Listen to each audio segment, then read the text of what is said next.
नमस्कार साथियों, आप सभी का स्वागत है। आज बेसिक कंसेप्ट के अंतर्गत हम सामाजिक समूह के बारे में डिटेल से चर्चा करेंगे। पहले क्लास हो चुकी है, लेकिन ये क्लास उससे ज्यादा डिटेल के अंदर है।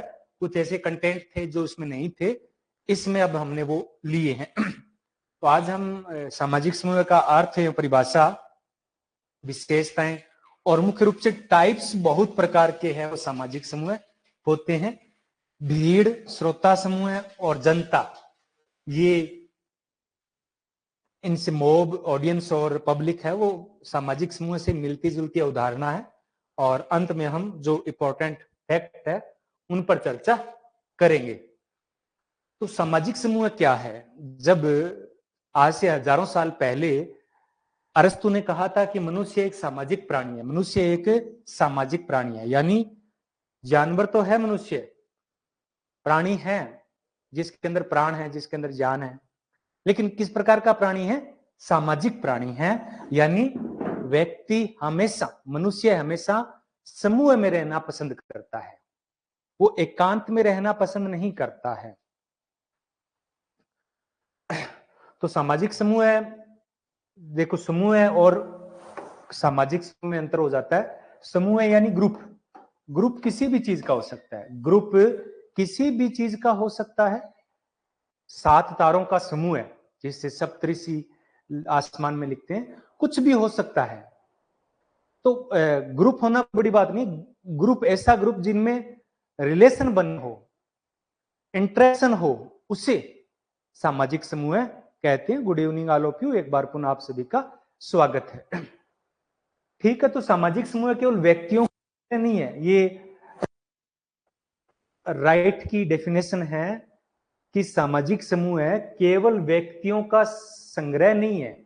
यानी कुछ लोग मिल जाएंगे, संग्रहित हो जाएंगे, एक जगह इकट्ठे हो जाएंगे, तो वो सामाजिक समूह नहीं है, वो केवल समूह है, वो केवल समूह है।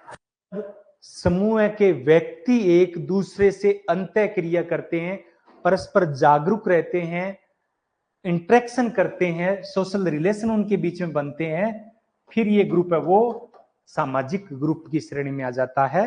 तो राइट क्या कहते हैं कि सामाजिक समूह केवल व्यक्तियों का संग्रह नहीं है, बल्कि समूह में रहने वाले व्यक्तियों के बीच संबंधों की एक व्यवस्था है।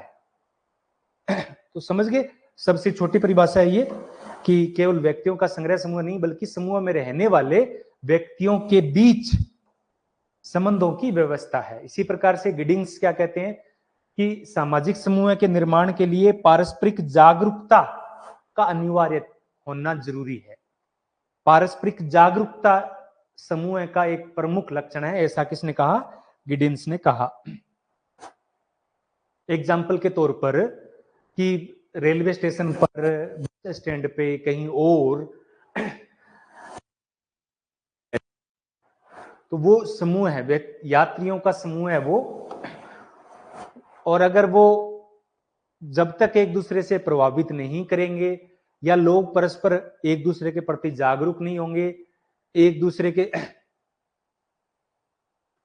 प्रति अवेयर नहीं होंगे, तो वो समूह नहीं, सामाजिक समूह नहीं कहलाएगा, केवल उसे सामाजिक समुच्चय कहेंगे, उसे सामाजिक समुच्चय कहेंगे।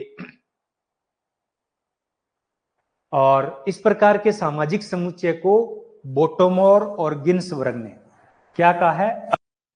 क्या कहा है? अर्ध समूह कहा है। दोनों ने, बोटोमोर और गिन्सबर्ग, दोनों ने अर्ध समूह की उदाहरणा है वो दी है।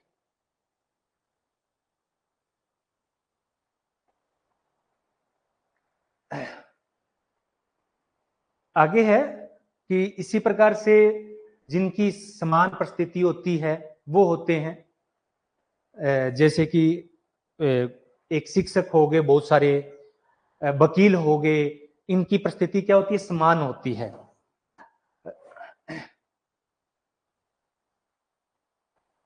तो इस प्रकार से सामाजिक समूह, उन्हें सामाजिक श्रेणी कहेंगे, सोशल कैटेगरी कहेंगे। उन्हें क्या कहेंगे? सोशल कैटेगरी नहीं कहेंगे, अर्ध समूह कह सकते हैं, लेकिन उसे समूह नहीं कहेंगे। तो ठीक है, उसे क्या कहेंगे, सामाजिक श्रेणी कहेंगे, सोशल कैटेगरी कहेंगे। लेकिन सामाजिक समूह नहीं कहा जा सकता। सामाजिक समूह तभी कहेंगे जब एक दूसरे के साथ इंटरेक्शन होगा, एक दूसरे के प्रति अवेयरनेस आएगी। बोगार्ड्स, फ्लेमिंग, जॉनसन, इन तीनों ने समाजशास्त्र को सामाजिक समूह ही कहा है कि समाजशास्त्र सामाजिक समूह का अध्ययन है। अब डेफिनेशन की बात करें तो काफी इंपॉर्टेंट है, वो डेफिनेशन भी है। तो सामाजिक समूह की डेफिनेशन क्या होगी? बहुत सारी डेफिनेशन है, तो सारी तो मैंने नहीं ली, लेकिन कुछ इंपॉर्टेंट डेफिनेशन है वो मैंने ली है। मैक्याइवर के अनुसार समूह से हमारा तात्पर्य सामाजिक व्यक्तियों के एक ऐसे संकलन से है जो स्पष्ट रूप से पारस्परिक संबंध स्थापित करते हैं। तो ये पारस्परिक संबंध है, वो मैक्याइवर की थीम है, ये मैक्याइवर की थीम है। ओकबर्न और निमकॉम के अनुसार जब कभी दो या दो से अधिक, तो समूह के लिए कम से कम न्यूनतम कितने चाहिए? 2 लोग चाहिए। तो जब कभी 2 या 2 से अधिक व्यक्ति एकत्रित होते हैं, एक दूसरे को प्रभावित करते हैं, तो सामाजिक समूह का निर्माण करते हैं। तो सामाजिक समूह का निर्माण करते हैं। तो ये 3 डेफिनेशन, सॉरी 2 डेफिनेशन हुई अभी। आगे है एलियट एवं मेरिल। एलियट एवं मेरिल ने क्या कहा कि एक सामाजिक समूह 2 या 2 से अधिक व्यक्तियों के रूप में परिभाषित किया जा सकता है जिनमें लंबी अवधि से संचार हो रहा हो। लंबी अवधि, देखो डेफिनेशन लगभग सभी की समान है, कुछ एक कीवर्ड ऐसे होते हैं जिनमें से हम पहचान करते हैं। तो लंबी अवधि की बात है वो एलियट एवं मेरिल ने कही। ओकबर्न और न्यूमकॉम ने भी लगभग यही बात कही थी, लेकिन उनके डेफिनेशन में क्या चीज थी? उनकी डेफिनेशन में एक चीज अलग थी। वो क्या थी कि एक दूसरे को प्रभावित करना, एक दूसरे को प्रभावित करना। ठीक है, इसी प्रकार से गिलीन की डेफिनेशन है कि सामाजिक समूह है 2 या अधिक व्यक्तियों की व्यवस्था है जिसमें क्रियाशील या निष्क्रिय रूप से मानसिक क्रिया हो रही है। क्रियाशील या निष्क्रिय रूप से मानसिक क्रिया हो रही है, यानी गिलीन के अनुसार सामाजिक समूह है वह है जहां व्यक्तियों के बीच में मानसिक क्रिया होती है जिसमें उत्तेजना एवं प्रत्युत्तर होता है। उत्तेजना, प्रत्युत्तर, उत्तेजना और प्रत्युत्तर, ये बात है वो गिलीन बहुत जोर देकर कहते हैं कि समूह है या सामाजिक क्रिया तभी होगी जब उत्तेजना और प्रत्युत्तर होगा। मैं किसी को आवाज देता हूं या किसी को कुछ गाली देता हूं या किसी को शाबाशी देता हूं, तो वो उत्तेजना है, मैं उसमें उत्तेजना प्रकट कर रहा हूं और बदले में वो मुझे प्रत्युत्तर देता है, तब सामाजिक समूह का निर्माण कर रहा है। केवल मैं आवाज दे रहा हूं, वापस कोई आवाज नहीं आ रही है, प्रत्युत्तर नहीं आ रहा है, तो फिर सामाजिक क्रिया नहीं हो रही, सामाजिक समूह का निर्माण नहीं हो रहा। तो उत्तेजना और प्रत्युत्तर और क्रियाशील और निष्क्रिय रूप से मानसिक क्रिया है वो गिलीन ने कहा है। बोगार्ड्स के अनुसार एक सामाजिक समूह से तात्पर्य 2 या 2 से अधिक व्यक्तियों की एक ऐसी संस्था से है जिसके आकर्षण के सामान्य विषय हो और एक दूसरे को प्रेरणा दे। आकर्षण के सामान्य विषय, ये बोगार्ड्स कहते हैं हम किसी के साथ इंटरेक्शन क्यों करेंगे, हमारा कोई कॉमन ऐसा एक फैक्ट होगा, कॉमन सब्जेक्ट होगा। शिक्षक की बात करते हैं, शिक्षक अगर कोई समिति बनाते हैं तो वो समूह का निर्माण है, इनमें कुछ चीज कॉमन है।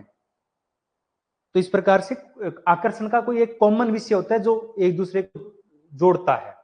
लैंडिस के अनुसार जब 2 या अधिक व्यक्ति सामाजिक समूह स्थापित करते हैं तो सामाजिक समूह होता है। ये डेफिनेशन छोटी सी है। एंथनी गिडेंस, सामाजिक समूह केवल व्यक्तियों का योग है जो नियमित रूप से एक दूसरे के साथ अंतःक्रिया करते हैं, नियमित रूप से एक दूसरे के साथ अंतःक्रिया करते हैं, तो उसे सामाजिक समूह कहते हैं। एंथनी गिडेंस की ये डेफिनेशन है। एक डेफिनेशन और है, क्योंकि बहुत बार ऐसा होता है कि बहुत सारी डेफिनेशन है वो याद करनी पड़ती है। कभी किसी से ये जितनी डेफिनेशन है कभी ना कभी किसी ना किसी एग्जाम में पूछी गई है, इसलिए। तो ग्रीन व्यक्ति समूह व्यक्तियों का संग्रह है जो स्थायी है, जिसके एक या अधिक सामान्य हित या क्रियाएं हैं जो संगठित है। एक या अधिक सामान्य हित और क्रिया, ये बात है वो ग्रीन करते हैं। ग्रीन ने क्या कहा कि व्यक्तियों का संग्रह जो स्थायी है और जिसके सामान्य हित है, जो संगठित है, वो डेफिनेशन किनकी हो जाएगी? ग्रीन की हो जाएगी। ये कीवर्ड से हम इनको याद करेंगे और इनका तरीका यही है कि बार बार हमें इनकी रिवीजन करनी पड़ेगी, हमें बार बार रिवीजन करनी पड़ेगी, फिर जाकर ये होगा। तो इसका तरीका ये होता है कि आप किसी पेज पे जैसे नकल करने वाले होते हैं ना, बनाते हैं, टोट के बनाते हैं या कुछ ऐसा कुछ लिखते हैं कि वो नकल में कर सके, इसी प्रकार से छोटी छोटी स्लिप बनानी है अपने को। तो इस डेफिनेशन सारी की सारी डेफिनेशन उस स्लिप पे लिखी, एक पेज पे लिखी और अपनी जेब में डाल देना है। अपनी मोबाइल की स्क्रीन जो है वॉलपेपर है उस पर लगा लेना है। अगर महिलाएं हैं जहां ज्यादा काम करती है तो वो रसोई के आगे लगा सकती है। कोई स्टूडेंट है जो पढ़ता ज्यादा है तो वो अपने सामने जो भी टेबल होती है उसके सामने उसको चस्पा कर सकता है। एक दो दिन के बाद में वो चीजें नॉर्मल हो जाएं। ठीक है। सामाजिक समूह की विशेषताएं, सामाजिक समूह की विशेषताएं डेफिनेशन अगर आपको अच्छी तरीके से पता है तो विशेषताएं तो पता चली जाएगी। क्या होना चाहिए? एक से अधिक। अब थोड़ा सा ये देखना, नोट करना, आप चीजें होती है, एक ही चीज होती है, एक से अधिक। ठीक है, एक से अधिक, दो या दो से अधिक, दो से अधिक।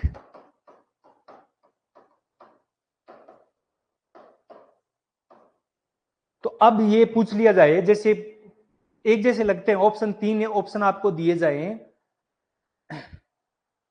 एक से अधिक, दो या दो से अधिक, आप इसमें कौन सा ऑप्शन करोगे? अगर पूछा जाए कि विशेषता क्या है, ए बी सी, या कौन सी इसकी विशेषता नहीं है, तो ये एक से अधिक है, एक नहीं एक से अधिक, दो या दो से अधिक। अब दो से अधिक होना जरूरी नहीं है, दो सब से भी ग्रुप बन जाएगा तो ये इसमें नहीं आएगा। बस थोड़ा सा ऐसे ही कंफ्यूज करने के लिए ऐसा कुछ डाल देते हैं कभी कभी। रिसर्च के लिए बारे में आप व्हाट्सएप पे छोड़ दीजिएगा, उसके बाद में हम चर्चा करेंगे। ठीक है। संबंध अंतर क्रिया होनी चाहिए, डायरेक्ट हो या इनडायरेक्ट हो। मूर्त संगठन, समूह है क्या है? मूर्त है, अमूर्त नहीं है। मूर्त संगठन क्या है कि समूह में व्यक्ति होंगे और व्यक्तियों को हम देख पाएंगे। निरंतर क्रिया और पारस्परिक आदान प्रदान। जो सामान्य सामाजिक समूह होते हैं, कुछ आकस्मिक समूह होते हैं, आकस्मिक समूह है, जैसे यात्री है, दोनों एक दूसरे से अंतः क्रिया करते हैं, थोड़ी देर के लिए 5-10 मिनट के लिए वार्तालाप करते हैं और भूल जाते हैं, वो आकस्मिक समूह है। लेकिन जो हमारे ज्यादातर समूह हैं वो आकस्मिक नहीं होते हैं, लंबे समय तक चलते हैं, चाहे परिवार है, नातेदारी है, पड़ोस है, मित्र है, विद्यार्थियों का है, टीचर्स है, कुछ भी है, वो लंबे समय तक चलते हैं। तो निरंतर क्रिया और पारस्परिक आदान प्रदान, तो पारस्परिक आदान प्रदान के साथ साथ जीवन मूल्य भी एक समान होते हैं, जीवन मूल्य भी एक समान होते हैं। ये भी सामाजिक समूह की एक प्रमुख विशेषता होती है। लजार्स एवं मर्टन इसे वैल्यू होमोफिली का है, होमोफिली यानी सामान्य मूल्य, एक समान मूल्य। जीवन मूल्य वो क्या होने चाहिए? समान होना चाहिए। समान जीवन मूल्य के अभाव में भावनात्मक लगाव नहीं होगा और समूह है वो निरंतर क्रिया नहीं करेंगे। पारस्परिक जागरूकता या चेतना होनी चाहिए, तो गिडिंस ने इस पे विशेष जोर दिया है। समान लक्ष्य होने चाहिए, एक निश्चित संरचना होती है, मूल्य सामाजिक मानदंड होते हैं, सदस्यता ऐच्छिक होती है। कुछ जैसे परिवार है, अपवाद स्वरूप है, बाकी सभी समूह है कि हम सदस्य चाहें तो रहें, चाहे तो ना रहें। बीरस्टेड ने सोशल ऑर्डर में समूह की 3 विशेषताओं का वर्णन किया है। समानता की चेतना, सामाजिक अंतःक्रिया और सामाजिक संगठन। सामाजिक संगठन, बीयरस्टेड ने ये 3 विशेषताएं बताई है और सामाजिक संगठन के आधार पर और इन तीनों के आधार पर समूह के 4 प्रकार बताए हैं। समूह के कितने प्रकार बताए हैं? 4 प्रकार बताए हैं। एग्जाम्पल के तौर पे पहला समूह है सांख्यिकीय समूह, जिसमें ये तीनों ही नहीं होते हैं। ये तीनों ही नहीं होते हैं। सांख्यिकीय यानी केवल वो सामाजिक समूह की श्रेणी में आएगा ही नहीं, संख्या होगी। दूसरा है समाजीय समूह, जिसमें इन तीनों में से कोई एक विशेषता होगी, सामाजिक समूह है। तीसरा कौन सा है? सामाजिक समूह है। जब 2 विशेषताएं होगी तो वो सामाजिक समूह होगा। सहचारी समूह है, जब किसी समूह में तीनों विशेषताएं होगी तो उसे कहते हैं सहचारी समूह। ये औपचारिक संगठन भी इनमें होता है, इनमें संगठन का अभाव रहता है। ठीक है।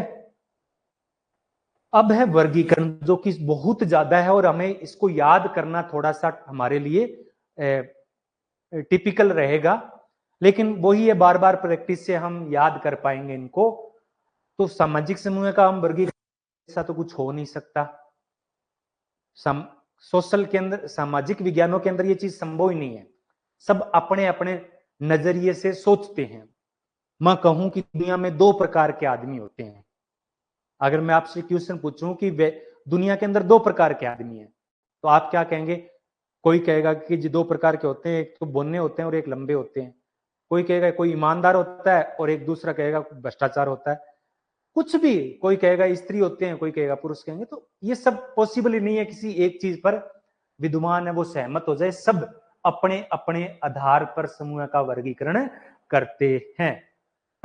तो हम अलग अलग आधारों पर जब वर्गीकरण करेंगे ना, प्रकार, जब प्रकार पूछे जाएं तो प्रकार करने के लिए भी किस आधार पर, अगर मैं कहता हूं कि समूह कितने प्रकार के होते हैं, तो आप मुझसे क्वेश्चन पूछ सकते हो कि सर किस आधार पर? संख्या के आधार पर बताना है, जाति के आधार पर बताना है, वर्ग के आधार पर बताना है, लिंग के आधार पर बताना है, एजुकेशन के आधार पर बताना है, लंबाई के आधार पर बताना है, प्रजाति के आधार पर बताना है, किसके आधार पर? तो आधार होना जरूरी है।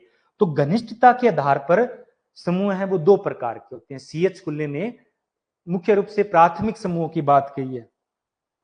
तो सर्वप्रथम सीएच कुल्ले ने अपनी पुस्तक सोशल ऑर्गेनाइजेशन, सामाजिक संगठन, कई बार हिंदी में भी आ जाता है सामाजिक संगठन, बुक का नाम क्या है? सामाजिक संगठन। 1909 में समूह का वर्गीकरण किया और प्राथमिक समूह की अवधारणा को प्रस्तुत किया, प्राइमरी ग्रुप की अवधारणा दी। और इन्होंने कहा कि प्राथमिक समूह से मेरा तात्पर्य ऐसे समूहों से है जिनमें आमने सामने का घनिष्ठ संबंध पाया जाता है। इनमें संबंधों की लंबी अवधि होती है, आकार सीमित होता है। यानी जो प्राथमिक समूह होते हैं, प्राइमरी ग्रुप है, उनका आकार छोटा होता है। मान के लीजिए 4 से 5 लोगों का ही होता है। अगर इससे ज्यादा है तो प्राइमरी ग्रुप नहीं रहेगा। संबंधों की अवधि लंबी होगी और आमने सामने का घनिष्ठ संबंध पाया जाएगा। अब ये उस दौर की बात है जब 1909 के अंदर मोबाइल नहीं था। आजकल तो कोई जरूरी नहीं है, आजकल आमने सामने का संबंध जरूरी नहीं, लेकिन उस समय के हिसाब से इन्होंने ये डेफिनेशन दी थी। तो 3 विशेषताएं होगी: आमने सामने का संबंध, संबंधों की लंबी अवधि और आकार सीमित। इसी प्रकार से किंग्सले डेविस ने 1940 में इनकी पुस्तक थी ह्यूमन सोसाइटी, जिसमें उन्होंने प्राथमिक समूह में कहा था कि हम की भावना और प्रत्यक्ष संबंध यानी शारीरिक समीपता होती है। हम की भावना होती है और प्रत्यक्ष संपर्क होता है, शारीरिक समीपता होती है, तो उसे प्राथमिक समूह कहते हैं। जीसी ह्यूमन्स ने अपनी पुस्तक द ह्यूमन ग्रुप्स 1948 मानव समूह, नोट करना, किंग्सले डेविस की पुस्तक का नाम है ह्यूमन सोसाइटी, ह्यूमन सोसाइटी, और हॉमन्स की पुस्तक का नाम है ह्यूमन ग्रुप में प्राथमिक संबंधों पर विशेष चर्चा की और 5 प्रकार के समूहों की चर्चा वो की है। कितने प्रकार के समूहों की चर्चा की? 5 प्रकार के समूहों की चर्चा की है। आगे सीएच कुल्ले ने 3 प्रकार के प्राथमिक समूह माने। कितने प्राथमिक समूह के कितने प्रकार बताए थे? कि दुनिया के अंदर सिर्फ 3 ही प्रकार के समूह हैं जिन्हें हम प्राथमिक कह सकते हैं। एक परिवार, दूसरा पड़ोस, और तीसरा मित्र मंडली या क्रीड़ा समूह है। क्रीड़ा समूह दुनिया के अंदर है। प्राथमिक समूह प्राइमरी ग्रुप की श्रेणी में आता है। यूनिटी, एकता, हम एकता भी है क्योंकि इसमें हमने विशेषताओं में पढ़ा कि क्या होना चाहिए ग्रुप के अंदर। निश्चित संरचना होती है, सामाजिक मानदंड होने चाहिए, एक समान लक्ष्य होना चाहिए।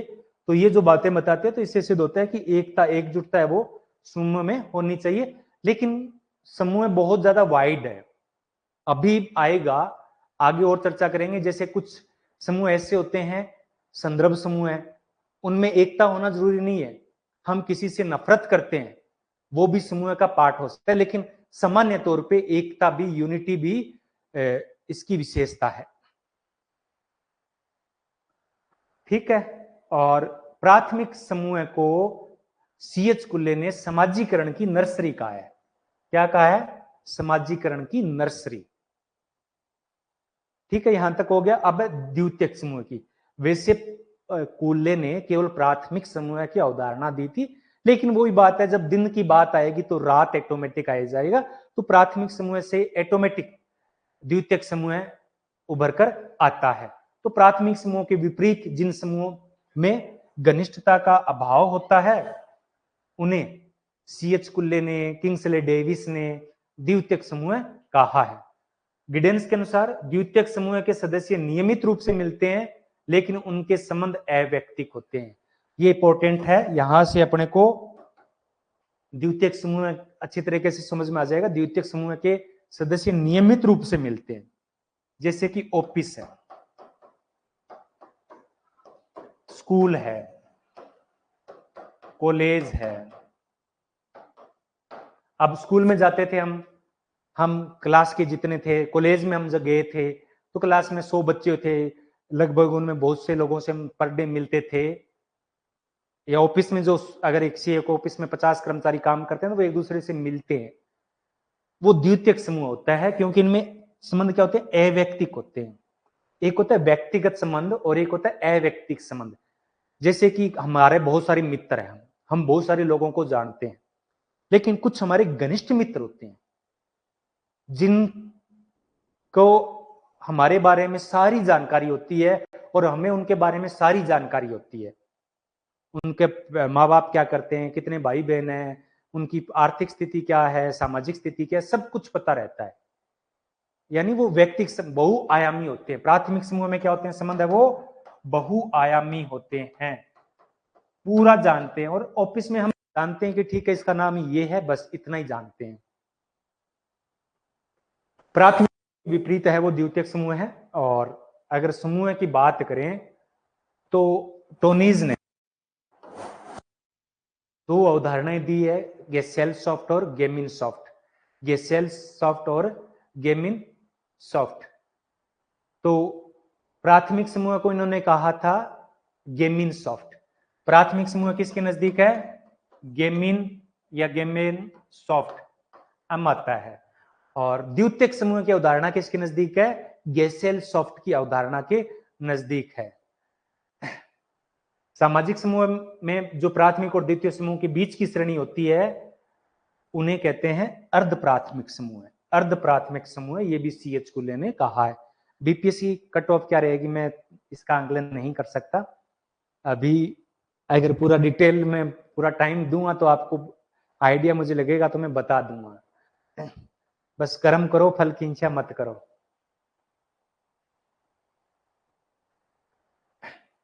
बिल्कुल जी। प्राथमिक समूह में संबंध क्या होते हैं? साध्य होते हैं, साध्य होते हैं, जबकि द्वितीयक समूह में संबंध है वो साधन का कार्य करते हैं तथा आकार बड़ा होता है। तो ये दोनों में कुछ अंतर है जो आप इजीली कर सकते हैं। क्या होते हैं? संबंध साध्य होते हैं। साध्य का मतलब होता है, एक होता है लक्ष्य। अभी क्या है, आपको जैसे एग्जाम्पल के तौर पे पीजीटी की जॉब प्राप्त करनी है, तो आपके लिए ये क्या है? साध्य है। ये क्या है? अब किस तरीके से आप पढ़ते हो, ये आपके लिए साधन है। तो प्राथमिक समूह में संबंध इसलिए बनाए नहीं जाते कि इससे हमें कुछ हासिल करना है। संबंध ही सब कुछ है, संबंध ही साध्य है। और द्वितीयक समूह में संबंध होते हैं वो क्या होते हैं? साधन होते हैं, उनके जरिए हम अपने लक्ष्यों को प्राप्त करना चाहते हैं। ठीक है, आगे है हम की भावना के आधार पर। हम भावना के आधार पर होते हैं ना कि हम हमारा, तो उसके आधार पर समूह को दो भागों में विभाजित किया गया, एक अंतः समूह और एक बाह्य समूह। तो सर्वप्रथम ये हम समूह या अंतः समूह और बाह्य समूह का जो वर्गीकरण था वो डब्ल्यू.जी. समनर ने अपनी पुस्तक फोकवेज 1906-7, कई जगह 6 आता है, 6-7 लिखा आता है, तो 6-7 में इन्होंने दिया था। इन्होंने कहा था जिनमें हम की भावना होती है वो मेरा समूह है, हम समूह है, और जिनमें हम की भावना नहीं होती है वो वे समूह भी नहीं कहा जाता है। इनको हम समूह है या वे समूह भी कहा जाता है, अंतः समूह और बाह्य समूह को। समनर के अनुसार अंतः समूह एक ऐसा मनोवैज्ञानिक समूह है जिसके सदस्य आपस में आत्मीयता और अपनेपन की भावना का अनुभव करते हैं। इनमें प्रेम, सहयोग, बंधुता की भावना होती है। तो ये क्या है? एक मनोवैज्ञानिक समूह है, एक मनोवैज्ञानिक समूह है। अगर जैसे ही हम बात करें कि भारत और पाकिस्तान की, भारत और पाकिस्तान की, तो भारत पे करगिल के अंदर एक अटैक कर दिया गया, कोई करता है तो पूरा का पूरा देश एकजुट हो जाता है कि मेरा भारत, हमारा भारत। तो ये मनोवैज्ञानिक रूप से, अब वैसे सारे लोग एक दूसरे को नहीं जानते हैं, लेकिन वो अपनी नेशनलिटी को लेकर, राष्ट्रीयता को लेकर एकजुट हो जाते हैं। तो बाह्य समूह वे समूह होते हैं जिनमें अंत समूह से बाहर माने जाते हैं, जिनमें विरोधी भावना होती है, भय होती है, जिनसे हम घृणा करते हैं। तो इस प्रकार से वे समूह जो हमसे अलग है। अब ये क्या है कि जो ये समूह है वो सापेक्षिक होते हैं, सापेक्षिक होते हैं। इनकी कोई निश्चित संख्या या आकार नहीं होता है, निश्चित संख्या या आकार नहीं होता है। एग्जाम्पल के तौर पर आपका गांव है, आपका शहर, आपका वार्ड है, वार्ड जानते हैं? आपका वार्ड है और एक दूसरा वार्ड है, मोहल्ला, दूसरा मोहल्ला है। मोहल्ला एक है, नंबर 2 मोहल्ला। अब दोनों के बीच में किसी बात को लेकर झगड़ा हो जाता है, तो ये कहते हैं कि हम इस मोहल्ले के लोग उस मोहल्ले को हम नहीं पार, जो भी है कुछ भी उनका, कि हम उनसे नहीं आने देंगे या नहीं उससे उनसे निपट लेंगे। तो अब इनसे क्या करते हैं? घृणा करते हैं। और यहाँ क्या है? हम की भावना है। अब क्या होता है कि गांव की बात आ जाती है कि एक गांव और ये दूसरा गांव है, ये दूसरा गांव है, दोनों गांवों के बीच में कोई झगड़ा हो जाता है। जैसे कि एमएन श्रीनिवास ने और समीरपेट गांव में एससी दुबे ने जिक्र किया था कि पानी को लेकर दो गांवों के बीच में झगड़ा था। अब वार्ड है, अब ये क्या, हमारा गांव दूसरा गांव, इसी प्रकार से हमारा जिला दूसरा जिला, हमारा राज्य दूसरा राज्य, हमारा देश दूसरा देश। तो ये इनकी कोई सीमा नहीं है, इनकी कोई निश्चित सीमा नहीं है, कोई आकार नहीं है, ये सापेक्षिक होते हैं। एक दो व्यक्तियों से लेकर एक राष्ट्र भी क्या हो सकता है? बेस बाह्य समूह की श्रेणी में आ सकता है। तो ये बाह्य पक्ष और आंतरिक पक्ष, बाह्य पक्ष की, समूह के बाह्य पक्ष की चर्चा गिटनर ने की है, गिटनर के द्वारा की गई है, और बाह्य समूह की चर्चा समनर के द्वारा की गई है। ठीक है, आगे है सापेक्षिक वंचन के आधार पर समूह है। तो सापेक्षिक वंचन के आधार पर समूह होता है, उसे क्या कहते हैं? उसे संदर्भ समूह कहते हैं। उसे क्या कहते हैं? उसे संदर्भ समूह कहते हैं। सापेक्षिक वंचन, अपेक्षित, सापेक्षित यानी किसी के साथ तुलनात्मक रूप से, सापेक्षिक मतलब तुलनात्मक रूप से, वंचन का मतलब वंचित महसूस करना, वंचित महसूस करना। जैसे होता है ना कि दो भाई होते हैं, एक भाई बहुत अमीर हो जाता है और दूसरा भाई है वो गरीब रह जाता है। जैसे अनिल अंबानी और मुकेश अंबानी है, तो अनिल अंबानी है उसकी प्रॉपर्टी बहुत कम रहती है और मुकेश अंबानी भारत का नंबर 1 उद्योगपति बन जाता है। तो अनिल अंबानी भी अपने आप को क्या करता है? वंचित महसूस करता है उसकी तुलना में। वैसे तो वो पता नहीं कितना करोड़पति अरबपति है, लेकिन उसके मुकाबले। तो इस आधार पर, वंचना के आधार पर जो होते हैं। अब आकांक्षा क्या रहती है इसकी? आकांक्षा कि वो भी अमीर हो जाए, वो भी अमीर हो जाए। अभी टीचर बने नहीं हो आप प्रोफेसरशिप की तैयारी कर रहे हो और कुछ प्रोफेसर का ग्रुप है। अगर मैं 5 लोगों के साथ बैठा हुआ तो ये सोचेंगे कि हम भी उसके समूह बने नहीं हो। आपकी भी आकांक्षा है कि हम टीचर्स ग्रुप के सदस्य बने, भारतीय शिक्षक संघ के सदस्य बने, वंचित महसूस करते हो और आकांक्षा रखते हो कि बने। तो ये सब क्या है? संदर्भ समूह है। तो संदर्भ समूह की सर्वप्रथम अवधारणा दी है वो हर्बर्ट हाइमन ने दी है। किन्होंने दी है? हर्बर्ट हाइमन ने 1942 के अंदर। इनका पुस्तक लेख है the psychology of status, the psychology of status, परिस्थिति का मनोविज्ञान। बाद में स्टाउफर और इन्होंने भी चर्चा की। स्टाउफर ने भी अमेरिका के अंदर, सुखचैन ने भी अमेरिका के अंदर संदर्भ समूह पे चर्चा की है। और स्टाउफर से प्रभावित होकर मर्टन ने पूरी डिटेल के अंदर संदर्भ समूह की चर्चा की है, संदर्भ समूह की चर्चा की है। इनकी पुस्तक है the social theory and social structure, social theory and social structure.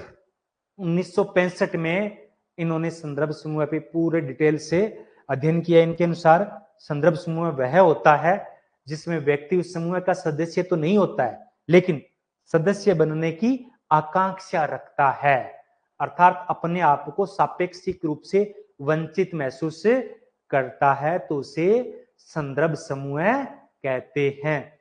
अगर इसी प्रकार से कोई व्यक्ति, अगर मैं किसी व्यक्ति के जैसा बनना चाहता हूं, उसके जैसा हूं नहीं, बनना चाहता हूं, तो उसे संदर्भ व्यक्ति कहा जाता है। उसे क्या कहा जाता है? संदर्भ व्यक्ति कहा जाता है। स्टाउफर ने 1950 के अंदर द अमेरिकन सोल्जर्स में सापेक्षिक वंचना के आधार पर संदर्भ समूह का वर्णन किया। इन्होंने बताया कि एक जो सैनिक है, एक जो सैनिक होते हैं सामान्य, वो जो अधिकारी होते हैं उन अधिकारियों के जैसे बनना चाहते हैं और अपने आप को अधिकारियों के ग्रुप से कमजोर समझते हैं।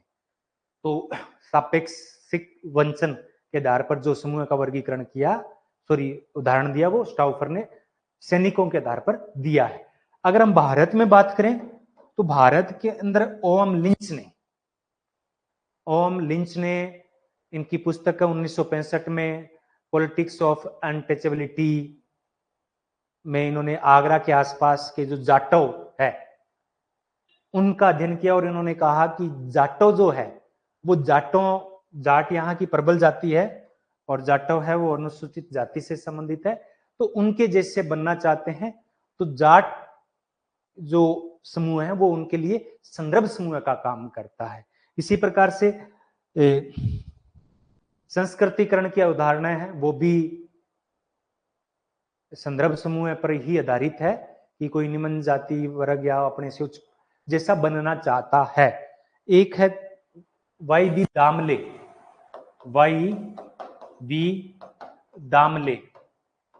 अभी उनका मुझे याद नहीं आ रहा। वाई बी दामले ने भी संदर्भ समूह के आधार पर समूह की चर्चा है वो की है। अब संदर्भ समूह कितने प्रकार के हो सकते हैं? अभी इसी